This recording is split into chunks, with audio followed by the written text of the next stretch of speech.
Hello my dear students, എജുമൈൻഡിൻ്റെ പുതിയൊരു economics ക്ലാസ്സിലേക്ക് എല്ലാ വിദ്യാർത്ഥികൾക്കും സ്വാഗതം. +2 ഇക്കണോമിക്സിൻ്റെ മൈക്രോ ഇക്കണോമിക്സിലെ ഒന്നാമത്തെ ചാപ്റ്ററായ ഇൻട്രൊഡക്ഷൻ ടു മൈക്രോ ഇക്കണോമിക്സ് എന്ന ചാപ്റ്ററിലെ മൂന്നാമത്തെ ഭാഗത്തിലേക്കാണ് നമ്മൾ ഇന്ന് പ്രവേശിക്കുന്നത്. ഇന്നത്തെ ക്ലാസ്സിൽ നമ്മൾ ഡിസ്കസ് ചെയ്യുന്ന പ്രധാനപ്പെട്ട ടോപ്പിക്കുകളാണ്: ഒന്നാമത്തത് ഓർഗനൈസേഷൻസ് ഓഫ് ഇക്കണോമിക് ആക്ടിവിറ്റീസ്, രണ്ടാമത് പോസിറ്റീവ് ആൻഡ് നോർമേറ്റീവ് ഇക്കണോമിക്സ്, മൂന്നാമത്തെ ടോപ്പിക്കാണ് മൈക്രോ ആൻഡ് മാക്രോ ഇക്കണോമിക്സ്. ഇത്രയും ഭാഗങ്ങളാണ് നമ്മൾ ഇന്നത്തെ ക്ലാസ്സിൽ ചർച്ച ചെയ്യുന്നത്. അപ്പോൾ നമുക്ക് നേരിട്ട് ക്ലാസ്സിലേക്ക് പ്രവേശിക്കാം. ആദ്യം നമ്മൾ നോക്കാൻ പോകുന്നത് ഓർഗനൈസേഷൻസ് ഓഫ് ഇക്കണോമിക് ആക്ടിവിറ്റീസ് അല്ലെങ്കിൽ solution to central economic problem, സാമ്പത്തിക പ്രവർത്തനങ്ങളുടെ സംഘാടനം അല്ലെങ്കിൽ സാമ്പത്തിക പ്രശ്നങ്ങൾക്കുള്ള പരിഹാരം. ഇത് രണ്ടും ഒന്ന് തന്നെയാണ്. ഓക്കെ, രണ്ട് തരത്തിലും തിരിച്ചു മറിച്ചൊക്കെ എക്സാമിന് ചോദിക്കുമ്പോൾ രണ്ടിൻ്റെ ഉത്തരം ഒന്നാണെന്ന് മനസ്സിലാക്കുക. അഥവാ സാമ്പത്തിക പ്രശ്നങ്ങൾ നമ്മൾ കഴിഞ്ഞ ക്ലാസ്സിൽ പഠിച്ചു ഇല്ലേ? അടിസ്ഥാന സാമ്പത്തിക പ്രശ്നങ്ങൾ, എന്ത് ഉൽപ്പാദിപ്പിക്കണം, എങ്ങനെ ഉൽപ്പാദിപ്പിക്കണം, ആർക്കു വേണ്ടി ഉൽപ്പാദിപ്പിക്കണം, ഈ പ്രശ്നങ്ങളൊക്കെ ഏത് രൂപത്തിലാണ് പരിഹരിക്കുന്നത് എന്നുള്ളതാണ് നമുക്ക് നോക്കാൻ പോകുന്നത്. Okay, how these central economic problems solved in these 3 economies. 3 economies ഉണ്ട്, 3 പ്രധാനപ്പെട്ട സാമ്പത്തിക വ്യവസ്ഥകളുണ്ട്. ഏതൊക്കെയാണ്? നമ്മൾ മുൻ ക്ലാസ്സുകൾ പഠിച്ചിട്ടുണ്ട്. സാമ്പത്തിക വ്യവസ്ഥകൾ 3 ഉണ്ട്, ഇക്കോണമീസ് 3 ഉണ്ട്. ഒന്നാമത്താണ് സെൻട്രലി പ്ലാൻഡ് ഇക്കോണമി. അതിൻ്റെ മറ്റൊരു പേര് പറഞ്ഞാൽ പെട്ടെന്ന് തന്നെ മനസ്സിലാവും, അതാണ് സോഷ്യലിസ്റ്റ് ഇക്കോണമി. കേന്ദ്രീകൃത ആസൂത്രിത സമ്പദ് വ്യവസ്ഥ അല്ലെങ്കിൽ സോഷ്യലിസ്റ്റ് സമ്പദ് വ്യവസ്ഥ എന്ന് വിളിക്കുന്നു. ഇനി രണ്ടാമത്തെ സമ്പദ് വ്യവസ്ഥ ഏതാണ്? കമ്പോള സമ്പദ് വ്യവസ്ഥ അഥവാ മാർക്കറ്റ് ഇക്കോണമി. അതിന് മറ്റൊരു പേര് പറഞ്ഞാൽ നമ്മൾ പഠിച്ച പേരെന്തായിരുന്നു?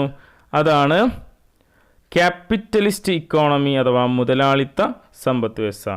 മൂന്നാമത്തതാണ് ഇത് മിക്സ്ഡ് ഇക്കോണമി അഥവാ മിശ്ര സമ്പദ് വ്യവസ്ഥ. ഇങ്ങനെ 3 പ്രധാനപ്പെട്ട സമ്പദ് വ്യവസ്ഥകളെക്കുറിച്ചാണ് നമുക്ക് പഠിക്കേണ്ടത്. ഈ 3 പ്രധാനപ്പെട്ട സമ്പദ് വ്യവസ്ഥകളിലും എങ്ങനെയാണ് സാമ്പത്തിക പ്രശ്നങ്ങൾ നടക്കുന്നത് അല്ലെങ്കിൽ ആ സാമ്പത്തിക പ്രശ്നങ്ങൾക്കുള്ള പരിഹാരം കണ്ടെത്തുന്നത്, എന്ത് ഉൽപ്പാദിപ്പിക്കണം, എങ്ങനെ ഉൽപ്പാദിപ്പിക്കണം, ആർക്കു വേണ്ടി ഉൽപ്പാദിപ്പിക്കണം എന്നുള്ള സാമ്പത്തിക പ്രശ്നങ്ങൾക്കൊക്കെ ഈ 3 സമ്പദ് വ്യവസ്ഥകളിലും ഏത് രൂപത്തിലാണ് പരിഹാരം കാണുന്നത് എന്നുള്ളതാണ് നമുക്കിനി നോക്കാനുള്ളത്. അപ്പോൾ ആദ്യം നമ്മൾ ഓരോ സമ്പദ് വ്യവസ്ഥകളുടെയും പ്രത്യേകതകൾ പഠിക്കണം. 3 സമ്പദ് വ്യവസ്ഥ പ്രത്യേകതകളൊക്കെ നമ്മൾ കഴിഞ്ഞ വർഷം തന്നെ +1 തന്നെ പഠിച്ചിട്ടുണ്ട്. അപ്പോൾ ഒന്നും കൂടെ നോക്കാം, എന്തൊക്കെയാണ് ഈ 3 സമ്പദ് വ്യവസ്ഥകളുടെയും പ്രധാനപ്പെട്ട സവിശേഷതകൾ അഥവാ ഫീച്ചേഴ്സ് ഓഫ് ദീസ് 3 ഇക്കോണമീസ്.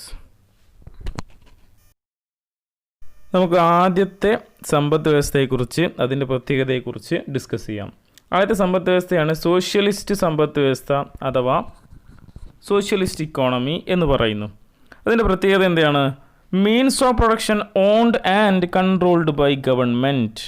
എല്ലാ തരത്തിലുള്ള ഉൽപ്പാദനോപാധികളെല്ലാം ഗവൺമെൻറ്റിൻ്റെ ഉടമസ്ഥതയിലും നിയന്ത്രണത്തിലായിരിക്കും. അഥവാ ആ സമ്പദ് വ്യവസ്ഥയിലുള്ള എല്ലാ തരത്തിലുള്ള ഉൽപ്പാദനോപാധികൾ, അവിടെയുള്ള എല്ലാ തരത്തിലുള്ള മീൻസ് ഓഫ് പ്രൊഡക്ഷൻ, എല്ലാ പ്രൊഡക്ഷൻ ഫാക്ടേഴ്സും ആരുടെ നിയന്ത്രണത്തിലായിരിക്കും?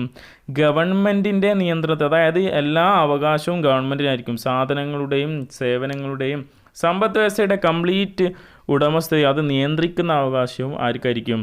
ഗവൺമെൻറ്റിന് ആയിരിക്കും. രണ്ടാമത്തെ പ്രധാനപ്പെട്ട പ്രത്യേകതയാണ് പബ്ലിക് ഓണർഷിപ്പ്, പൊതു ഉടമസ്ഥത എന്ന് പറയുന്നത്. പബ്ലിക് ഓണർഷിപ്പ് അഥവാ പൊതു ഉടമസ്ഥത എന്ന് പറയുന്നത് എല്ലാ സാധനവും ഗവൺമെൻറ്റിൻ്റെ നിയന്ത്രണത്തിൽ ആയിരിക്കും എന്ന് പറഞ്ഞപ്പോൾ സാധനങ്ങളൊക്കെ ആരുടെ ഉടമസ്ഥതയിലാണ്? ഗവൺമെൻറ്റിൻ്റെ ഉടമസ്ഥതയിലാണ്. അഥവാ അവിടെയുള്ള എല്ലാ തരത്തിലുള്ള ഇപ്പോൾ കാർഷിക ഉൽപ്പന്നങ്ങളും വ്യവസായ ഉൽപ്പന്നങ്ങളും വിദ്യാഭ്യാസ സ്ഥാപനങ്ങൾ, ഹോസ്പിറ്റൽ, ഇതൊക്കെ ആരുടെ നിയന്ത്രണത്തിലായിരിക്കും? അതൊക്കെ ഗവൺമെൻറ്റിൻ്റെ നിയന്ത്രണത്തിലും ഉടമസ്ഥതയിലായിരിക്കും. മൂന്നാമത്താണ് വെൽഫെയർ മോട്ടീവ്. വെൽഫെയർ മോട്ടീവ് എന്ന് പറയുന്നത് ഇതിൻ്റെ ലക്ഷ്യം എന്ന് പറയുന്നത് ഏതാണ്? ക്ഷേമമാണ്. അഥവാ അവിടെ ഗവൺമെൻറ്റിന് ലാഭം ഉണ്ടാക്കണം എന്നൊരു പ്രധാനപ്പെട്ട ലക്ഷ്യമില്ല, മറിച്ച് അവിടെയുള്ള ആളുകളുടെ ക്ഷേമമാണ്, ആളുകൾക്ക് നല്ലത് ചെയ്യുക, ആളുകൾക്ക് വികസനം കൊണ്ടുവരിക എന്നുള്ളതായിരിക്കും ഗവൺമെൻറ്റിൻ്റെ ഏറ്റവും പ്രധാനപ്പെട്ട ലക്ഷ്യം. ഓക്കെ, ഏത് തരത്തിലും ഗവൺമെൻറ്റിൽ നിന്ന് ലാഭം മോഹിക്കാതെ ആളുകളിലേക്ക് വെൽഫെയർ എത്തിക്കുക അഥവാ ക്ഷേമം എത്തിക്കുക, ആളുകൾക്ക് നല്ലത് ചെയ്യുക എന്നുള്ളതായിരിക്കും.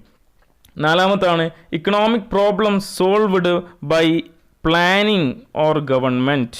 സാമ്പത്തിക പ്രശ്നങ്ങൾക്കുള്ള പരിഹാരം കാണുന്നത് കേന്ദ്രീകൃത ആസൂത്രണത്തിലൂടെയാണ്. അഥവാ എന്ത് ഉൽപ്പാദിപ്പിക്കണം, എങ്ങനെ ഉൽപ്പാദിപ്പിക്കണം, ആർക്കു വേണ്ടി ഉൽപ്പാദിപ്പിക്കണം, ഇതൊക്കെയാണ് കേന്ദ്രീകൃത സാമ്പത്തിക പ്രശ്നങ്ങൾ എന്ന് പറഞ്ഞു അല്ലേ, സെൻട്രൽ ഇക്കണോമിക് പ്രോബ്ലംസ് എന്ന് പറഞ്ഞു. ആ സാമ്പത്തിക പ്രശ്നങ്ങളൊക്കെ പരിഹാരം കാണുന്നതിന് അതിനൊരു പ്ലാനിംഗ് കമ്മീഷൻ ഉണ്ടായിരിക്കും, ഒരു ആസൂത്രണ കമ്മീഷൻ ഉണ്ടായിരിക്കും, അല്ലെങ്കിൽ ഗവൺമെൻറ് തന്നെ നിയന്ത്രിച്ചിട്ടുള്ള അല്ലെങ്കിൽ ഗവൺമെൻറ്റിൻ്റെ നിയന്ത്രണത്തിലുള്ള ഒരു പ്ലാനിംഗ് കമ്മീഷൻ ഉണ്ടായിരിക്കും. ഈ പ്ലാനിങ്ങിലൂടെയാണ്, ഗവൺമെൻറ് കൃത്യമായ പ്ലാനിങ്ങിലൂടെയാണ് എന്ത് ഉൽപ്പാദിപ്പിക്കണം, സമ്പദ് വ്യവസ്ഥയിൽ എന്താണ് ഉൽപ്പാദിപ്പിക്കേണ്ടത്, അത് ഏത് രൂപത്തിലായിരിക്കണം ഉൽപ്പാദിപ്പിക്കേണ്ടത്, ഏത് ടെക്നോളജിയാണ് നമ്മൾ ആ ഒരു പ്രവർത്തനത്തിന് വേണ്ടി, ഉൽപ്പാദന പ്രക്രിയയ്ക്ക് വേണ്ടി ഉപയോഗിക്കേണ്ടത്, അത് ആർക്കു വേണ്ടി ഉൽപ്പാദിപ്പിക്കണം, അല്ലെങ്കിൽ എങ്ങനെയൊക്കെ വിതരണം ചെയ്യണം, ഈ കാര്യങ്ങളൊക്കെ തീരുമാനിക്കപ്പെടുന്നത് ആരായിരിക്കും? ഗവൺമെൻറ് ആയിരിക്കും, അഥവാ പ്ലാനിംഗ് കമ്മീഷൻ ആയിരിക്കും. അതുകൊണ്ടാണ് ഇതിനെ കേന്ദ്രീകൃത ആസൂത്രിത സമ്പത്ത് വ്യവസ്ഥ അഥവാ സെൻട്രലി പ്ലാൻഡ് ഇക്കോണമി എന്നും വിളിക്കാനുള്ള കാരണം അവിടെ ഒരു പ്ലാനിംഗ് കമ്മീഷൻ ഉണ്ടായിരിക്കും, ഗവൺമെൻറ്റിൻ്റെ പ്ലാനിങ്ങിലൂടെയാണ് ഇതെല്ലാം നടക്കുന്നത്. ഓക്കെ, ഇനി ഈ ഒരു സമ്പദ് വ്യവസ്ഥയ്ക്ക് ഏറ്റവും പ്രധാനപ്പെട്ട ഉദാഹരണമാണ് USSR, ചൈന എന്ന് പറയുന്ന രണ്ട് രാജ്യങ്ങൾ അതിന് ഏറ്റവും പ്രധാനപ്പെട്ട ഉദാഹരണങ്ങൾ. അപ്പോൾ സോഷ്യലിസ്റ്റ് സമ്പദ് വ്യവസ്ഥയുടെ പ്രത്യേകതകൾ ഒന്നുകൂടെ പറയാം. ഉൽപ്പാദനോപാധികളൊക്കെ ഗവൺമെൻറ് നിയന്ത്രണത്തിലും ഉടമസ്ഥതയിലായിരിക്കും. എല്ലാ തരത്തിലുള്ള മീൻസ് ഓഫ് പ്രൊഡക്ഷനും it is under the control of government. അതേപോലെ തന്നെ അവിടെ സ്വത്ത് എന്തായിരിക്കും? സ്വകാര്യ വ്യക്തികൾക്ക് സ്വത്തുണ്ടായിരിക്കില്ല, മറിച്ച് എല്ലാം ഗവൺമെൻറ്റിൻ്റെ നിയന്ത്രണത്തിലുള്ള സ്വത്തായിരിക്കും. എല്ലാ തരത്തിലുള്ള വ്യവസായവും അഗ്രികൾച്ചറും അതുപോലെ തന്നെ ഏത് തരത്തിലുള്ള സ്വത്തുമാണെങ്കിലും ഒക്കെ ഗവൺമെൻറ് നിയന്ത്രണത്തിൽ ആയിരിക്കും. മറ്റൊന്നാണ് വെൽഫെയർ മോട്ടീവ് എന്ന് പറയുന്നത്. ലക്ഷ്യം എന്താണ്? ക്ഷേമമാണ്, ആളുകൾക്ക് നല്ലത് ചെയ്യുക, ആളുകളുടെ ഉന്നമനമാണ്, അവിടെയുള്ള ജനങ്ങളുടെ ക്ഷേമമാണ് ലക്ഷ്യമെന്ന് പറയുന്നത്. അതുപോലെ തന്നെ സാമ്പത്തിക പ്രശ്നങ്ങൾ, എന്ത് ഉൽപ്പാദിപ്പിക്കണം, എങ്ങനെ ഉൽപ്പാദിപ്പിക്കണം, ആർക്കു വേണ്ടി ഉൽപ്പാദിപ്പിക്കണം, ഇങ്ങനെയുള്ള പ്രശ്നങ്ങളൊക്കെ പരിഹരിക്കുന്നത് എന്തിലൂടെയാണ്? ഇക്കണോമിക് പ്ലാനിങ്ങിലൂടെയാണ്. സെൻട്രലൈസ്ഡ് ഇക്കണോമിക് പ്ലാനിങ്ങിലൂടെയാണ്, ഒരു ആസൂത്രണത്തിലൂടെയാണ് നമ്മൾ ഈ പ്രശ്നങ്ങൾ പരിഹരിക്കുന്നത്. ഇതിന് ഉദാഹരണമുള്ള രാജ്യങ്ങളായിരിക്കുന്നതിന് USSR, ചൈന. അപ്പോൾ ഇതാണ് ഇതിൻ്റെ പ്രത്യേകതകൾ എന്ന് പറയുന്നത്. രണ്ടാമത്തെ സമ്പദ് വ്യവസ്ഥയാണ് ക്യാപിറ്റലിസ്റ്റ് ഇക്കോണമി അഥവാ മുതലാളിത്ത സമ്പദ് വ്യവസ്ഥ എന്ന് പറയുന്നത്. അതിൻ്റെ സവിശേഷതകളാണ് ഇനി നോക്കുന്നത്. ഒന്നാമത്തെ, means of production are owned and controlled by private individual. ഉൽപ്പാദനോപാധികളെല്ലാം സ്വകാര്യ വ്യക്തികളുടെ നിയന്ത്രണത്തിലും ഉടമസ്ഥതയിലായിരിക്കും. നേരത്തെ നമ്മൾ സോഷ്യലിസ്റ്റ് സമ്പദ് വ്യവസ്ഥയിൽ പറഞ്ഞു എല്ലാ തരത്തിലുള്ള ഉൽപ്പാദനോപാധികളും ഗവൺമെൻറ്റിൻ്റെ നിയന്ത്രണത്തിലായിരുന്നു. എന്നാൽ ഇവിടെ അങ്ങനെയല്ല, മറിച്ച് ഇതെല്ലാം ആരുടെ നിയന്ത്രണത്തിലാണ്? സ്വകാര്യ വ്യക്തികളുടെ നിയന്ത്രണം, അവിടെയുള്ള ജനങ്ങളുടെ നിയന്ത്രണത്തിലായിരിക്കും. ഓരോ വ്യക്തികൾക്കും ഉണ്ടായിരിക്കും, അവർക്ക് സ്വന്തമായിട്ട് സ്വകാര്യ സ്വത്തവകാശം ഉണ്ടായിരിക്കും. അപ്പോൾ അവരുടെ നിയന്ത്രണത്തിലായിരിക്കും കൃഷിയും അതേപോലെ തന്നെ വ്യവസായവും മറ്റു തരത്തിലുള്ള ഏത് തരത്തിലുള്ള മേഖലകളിലാണെങ്കിലും അതൊക്കെ സ്വകാര്യ വ്യക്തികളുടെ ഉടമസ്ഥതയിൽ ആയിരിക്കും. ഓക്കെ, അപ്പോൾ ഉൽപ്പാദനോപാധികൾ സ്വകാര്യ വ്യക്തികളുടെ നിയന്ത്രണത്തിലായിരിക്കും. രണ്ടാമത്തെ പ്രധാനപ്പെട്ട സവിശേഷതയാണ് പ്രൈവറ്റ് ഓണർഷിപ്പ് അഥവാ സ്വകാര്യ ഉടമസ്ഥത. അവിടെയുള്ള സാധനങ്ങളൊക്കെ ഞാൻ പറഞ്ഞു സ്വകാര്യ വ്യക്തികളുടെ ഉടമസ്ഥതയിലുണ്ടായിരിക്കും. അപ്പോൾ സ്വകാര്യ സ്വത്തവകാശം ഉണ്ടായിരിക്കും.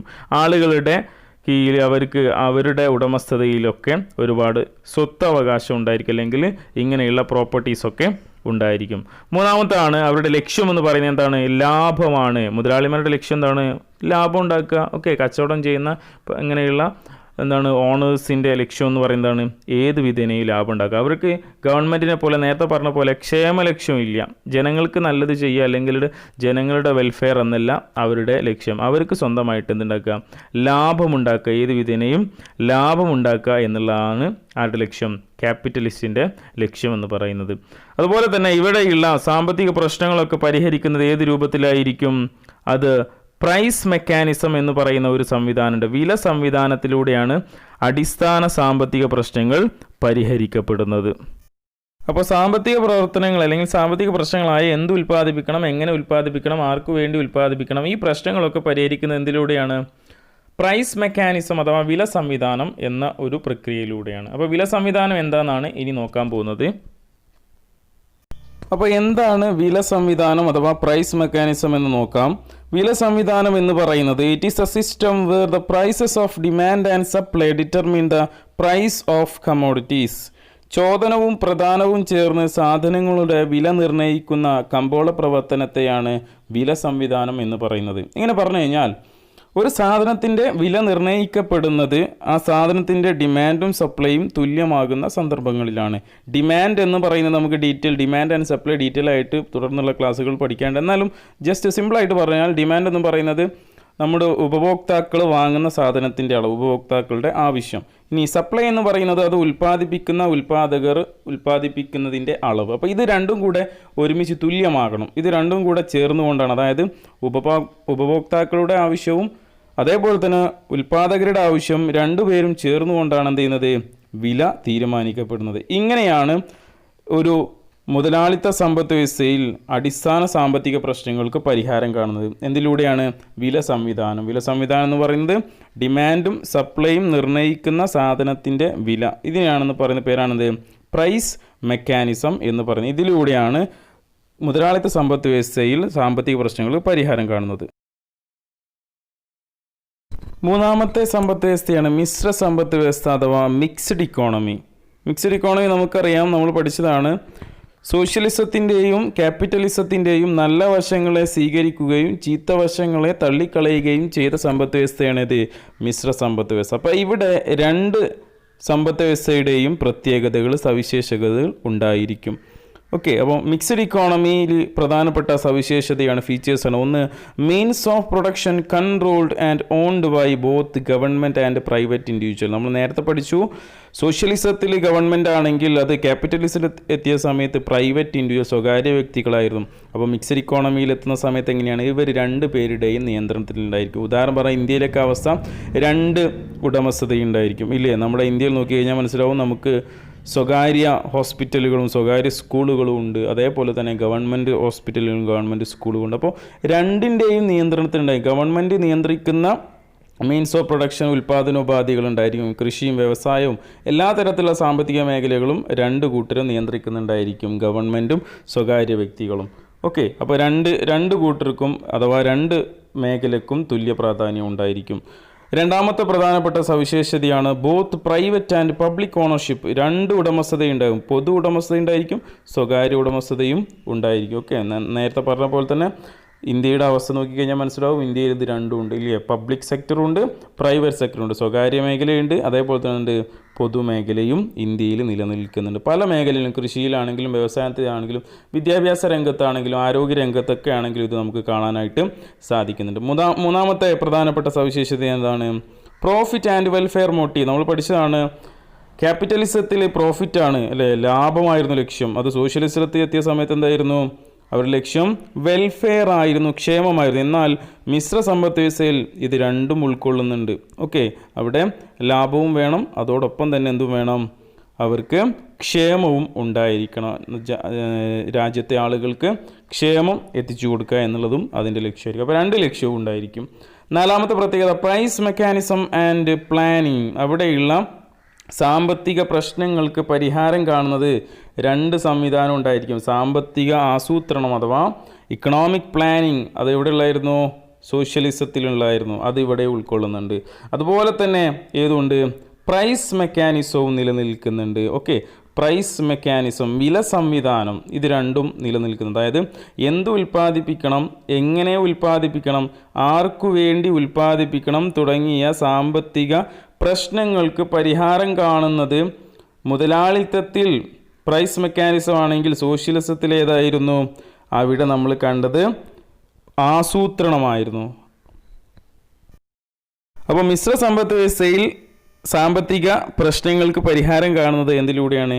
രണ്ട് സംവിധാനവും ഉപയോഗപ്പെടുത്തുന്നുണ്ട്. കേന്ദ്രീകൃത ആസൂത്രണവും ഉണ്ടായിരിക്കും, അതോടൊപ്പം തന്നെ വില സംവിധാനം അഥവാ പ്രൈസ് മെക്കാനിസവും ഉണ്ടായിരിക്കും. ഇതിൽ രണ്ടിലൂടെയാണ് നമ്മൾ അല്ലെങ്കിൽ മിശ്ര സമ്പദ് വ്യവസ്ഥയിലെ സാമ്പത്തിക പ്രശ്നങ്ങൾക്ക് പരിഹാരം കാണുന്നത്. അടുത്തത് നമുക്ക് നോക്കാനുള്ളത് ഇക്കണോമിക്സിലെ രണ്ട് വിശകലന രീതികളെക്കുറിച്ചാണ്. ഇക്കണോമിക്സിലെ രണ്ട് വിശകലന രീതികളാണുള്ളതാണ് positive economics and normative economics എന്ന് പറയുന്ന രണ്ട് വിശകലന രീതികളാണ് ഉള്ളത്. അപ്പോൾ ഇത് എന്തൊക്കെയെന്ന് എക്സാമിന് 2 മാർക്കിന് ചോദിക്കാറുണ്ട്. അപ്പോൾ അതാണ് നമ്മളിനി ഡിസ്കസ് ചെയ്യുന്നത്. ആദ്യം നമ്മൾ നോക്കുന്നത് പോസിറ്റീവ് എക്കണോമിക്സ് എന്നാൽ എന്ത് എന്നാണ്. പോസിറ്റീവ് എക്കണോമിക്സ് എന്ന് പറയുന്നത് it deals with what is, what was, what will be.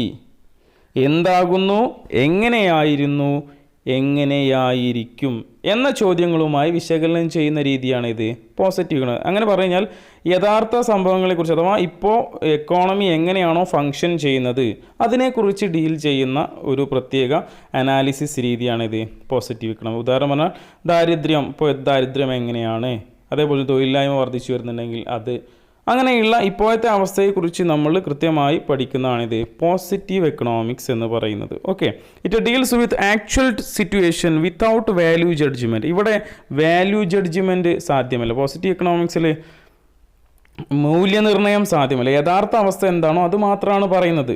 Okay, അതായത് നമുക്ക് ഒരു കാര്യം, എന്തെങ്കിലും ഒരു കാര്യം, ഇപ്പോൾ പോപ്പുലേഷൻ വർദ്ധിക്കുന്നുണ്ട്, അതിൻ്റെ ഗുണവും ദോഷവും എന്ത് എന്നുള്ളതിനെക്കുറിച്ചൊന്നും ഇവിടെ ചർച്ച ചെയ്യുന്നില്ല. അപ്പോൾ എങ്ങനെയായിരിക്കും എന്നുള്ള കാര്യവും ഇവിടെ ചർച്ച ചെയ്യുന്നില്ല. ഇപ്പോഴത്തെ അവസ്ഥ എന്താണോ അതാണ് തുറന്നു കാണിക്കുന്ന വിശകലന രീതിയാണിത് പോസിറ്റീവ് ഇക്കണോമിക്സ് എന്ന് പറയുന്നത്. അടുത്തത് ആണ് നോർമേറ്റീവ് ഇക്കണോമിക്സ്.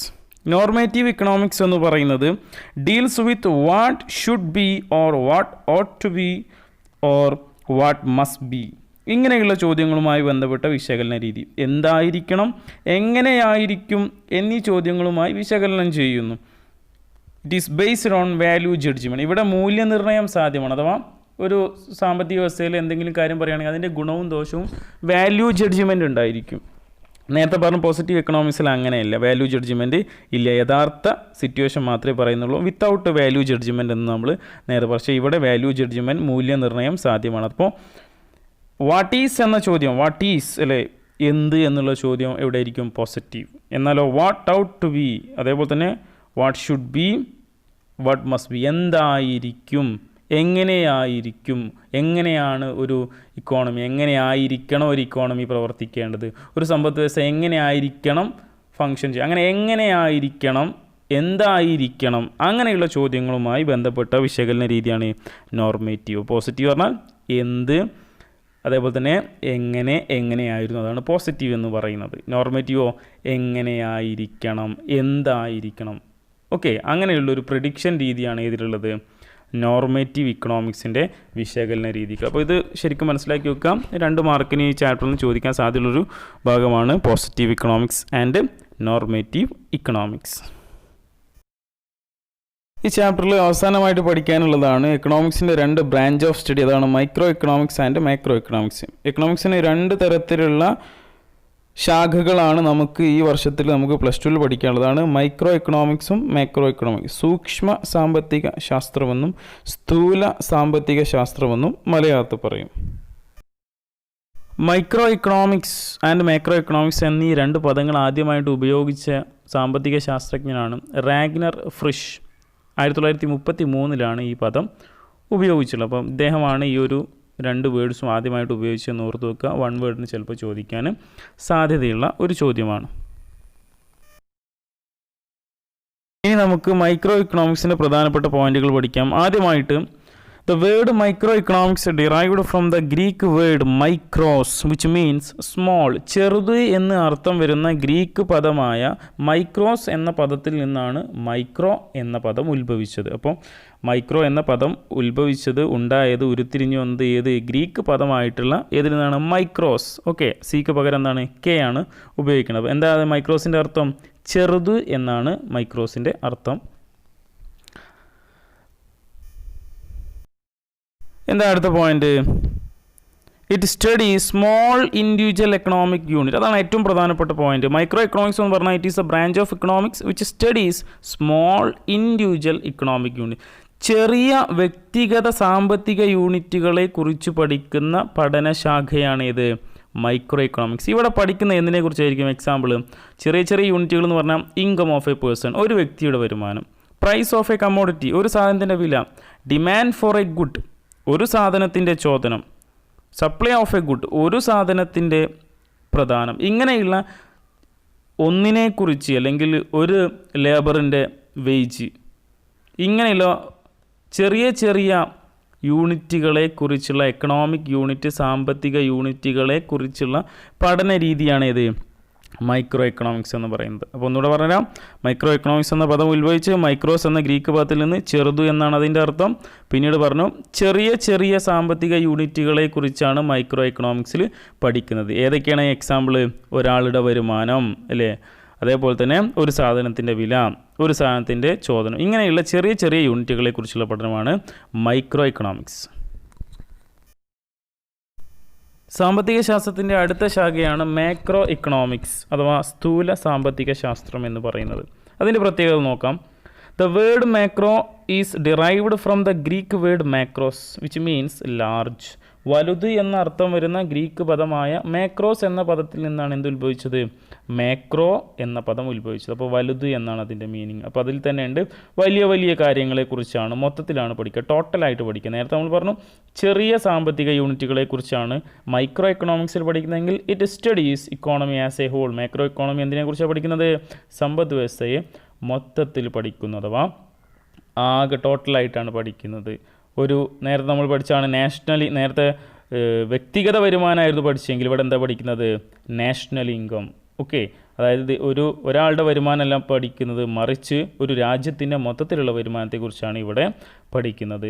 അതുപോലെ തന്നെ ഒരു സാധനത്തിൻ്റെ വിലയാണ് നേരത്തെ നമ്മൾ പഠിച്ചതെങ്കിൽ മൈക്രോ എക്കണോമിക്സ് പഠിച്ചെങ്കിൽ മാക്രോ എക്കണോമിക്സിൽ എങ്ങനെ പഠിക്കുന്നത്? പൊതുവില നിലവാരം, ആ രാജ്യത്ത് ആ സാധനത്തിന് മൊത്തത്തിലുള്ള വില എന്താണോ അതാണ് ജനറൽ പ്രൈസ് ലെവൽ എന്ന് പറയുന്നത്. അതിനെക്കുറിച്ചാണ് മാക്രോ എക്കണോമിക്സിൽ പഠിക്കുക. അപ്പോൾ രണ്ടും നമ്മൾ ഡിഫറൻസ് മനസ്സിലാക്കി വെക്കുക. എക്സാമിന് ചോദിക്കും differentiate between micro and macro economics എന്ന ചോദ്യം വരാൻ സാധ്യതയുണ്ട്. അപ്പോൾ മൈക്രോ എക്കണോമിക്സ് നമ്മൾ പറഞ്ഞു മൈക്രോസ് എന്ന് പറയുന്ന ഗ്രീക്ക് പദം. അപ്പോൾ മാക്രോ എക്കണോമിക്സോ മാക്രോസ് എന്ന ഗ്രീക്ക് പദം. എന്താ അതിൻ്റെ മീനിങ്? മൈക്രോൻ്റെ മീനിങ് സ്മോൾ, മാക്രോൻ്റെ മീനിങ് ലാർജ് എന്നായിരുന്നു. ഇനിയോ മൈക്രോ എക്കണോമിക്സിൽ പഠിക്കുന്നതാണ് ഇത് study as a individual unit അല്ലേ, ചെറിയ ചെറിയ എക്കണോമിക് ഇൻഡിവിജ്വൽ യൂണിറ്റുകളെ കുറിച്ചാണ് പഠിക്കുന്നതെങ്കിൽ ഇവിടെ എങ്ങനെയാണ് പഠിക്കുന്നത്?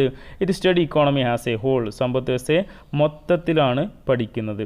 അതുപോലെ തന്നെ മൈക്രോ എക്കണോമിക്സിൽ പഠിക്കുന്ന കാര്യങ്ങൾ നമ്മൾ പറഞ്ഞു ഇൻകം ഓഫ് എ പേഴ്സൺ, അതേപോലെ തന്നെ price of a commodity, demand for a commodity. അങ്ങനെയാണെങ്കിൽ ഒരു സാധനത്തിൻ്റെ വില, ഒരു സാധനത്തിൻ്റെ ചോദനം, ഒരാളുടെ വരുമാനം, ഇങ്ങനെ ചെറിയ ചെറിയ യൂണിറ്റുകളാണെങ്കിൽ മാക്രോയിൽ എന്തിനെക്കുറിച്ച് പഠിക്കുന്നത്? നാഷണൽ ഇൻകം, ദേശീയ വരുമാനത്തെക്കുറിച്ച് പഠിക്കുന്നുണ്ട്, ജനറൽ പ്രൈസ് ലെവലിനെ കുറിച്ച് പഠിക്കുന്നുണ്ട്, പൊതുവില. ഇവിടെ ഒരു സാധനത്തിൻ്റെ വില എല്ലാം മറിച്ച് രാജ്യത്തുള്ള മൊത്തത്തിലുള്ള സാധനങ്ങളുടെ വില നിലവാരം എന്താണ് എന്നുള്ളതിനെക്കുറിച്ച് പഠിക്കുന്നു. അതുപോലെ തന്നെ ഒരു സാധനത്തിൻ്റെ ഡിമാൻഡെല്ലാം മറിച്ച് എന്താണ്? ടോട്ടൽ ഡിമാൻഡ്, ആ രാജ്യത്ത് മൊത്തത്തിലുള്ള ചോദനത്തെക്കുറിച്ചാണ് പഠിക്കുന്നത്. അപ്പോൾ രണ്ടും നമ്മൾ ഡിഫറൻസ് മനസ്സിലാക്കുക. മൈക്രോ എന്ന് പറയുന്നത് ചെറിയ ചെറിയ യൂണിറ്റുകളെക്കുറിച്ചുള്ള പഠനമായിരിക്കും. മാക്രോ എക്കണോമിക്സിലോ എങ്ങനെയായിരിക്കും പഠിക്കുന്നത്? വലിയ വലിയ അഥവാ എക്കോണമിയെ മൊത്തത്തിൽ എടുത്തുകൊണ്ടുള്ള പഠനമാണ് ഇത് മാക്രോ എക്കണോമിക്സ് എന്ന് പറയുന്നത്. അപ്പോൾ ഇതാണ് ഈ രണ്ട് സാമ്പത്തിക വ്യവസ്ഥകളും തമ്മിലുള്ള വ്യത്യാസം എന്ന് പറയുന്നത്. അപ്പോൾ നമ്മൾ ഇന്ന് പഠിച്ച ഭാഗങ്ങൾ ഒന്നുകൂടെ പറഞ്ഞിട്ട് നമ്മൾ ക്ലാസ് അവസാനിപ്പിക്കുകയാണ്. ഇത്രയേ ഉള്ളൂ ഈ ചാപ്റ്റർ. ഒന്നാമത്തെ ചാപ്റ്റർ ഇതോടുകൂടി അവസാനിച്ചിട്ടുണ്ട്. ഇന്ന് പഠിച്ച പ്രധാന ഭാഗങ്ങൾ ഒന്നുകൂടെ റിവൈസ് ചെയ്തുകൊണ്ട് ചാപ്റ്റർ അവസാനിപ്പിക്കുന്നു. ആദ്യം നമ്മൾ പഠിച്ചാണ് ഓർഗനൈസേഷൻസ് ഓഫ് ഇക്കണോമിക് ആക്ടിവിറ്റീസ് അഥവാ solutions to central economic problem. സാമ്പത്തിക പ്രശ്നങ്ങൾക്കുള്ള പരിഹാരം അഥവാ സാമ്പത്തിക വ്യവസ്ഥകളെക്കുറിച്ച് പഠിച്ചു. ഏതൊക്കെയാണെന്നോ?